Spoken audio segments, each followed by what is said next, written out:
to bring their different perspectives and assessment of this international financial crisis. The way the session is going to be organized is I will introduce the participants very briefly and make some couple of remarks and invite each panelist to address the plenary, and I'd like them to keep to 10 minutes their presentations, and then we'll open for Q&A.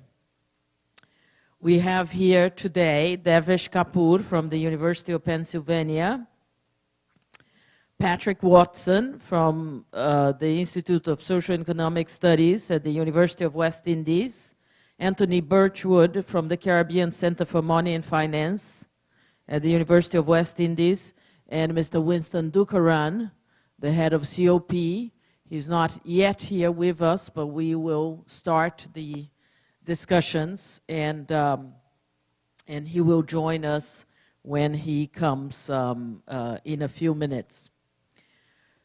We all have heard extensively about the international financial crisis and how this crisis is affecting both the developed and the developing world.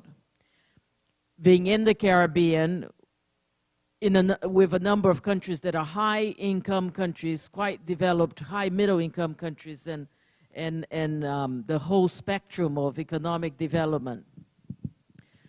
At least from a perspective of the United Nations, we know that the situation for the developing country, which contributed the least to the crisis, are really severe and has led some economists to warn of a lost decade of development, which could have catastrophic consequences for rich and poor countries alike.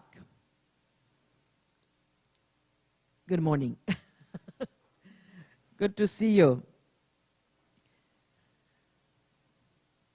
Mr. Dukaran, very nice to see you, and a very good morning. Some of the recent assessments of the impact of the ongoing economic crisis increasingly highlight the deteriorating social and political fallout in the least developed countries and middle-income countries as well.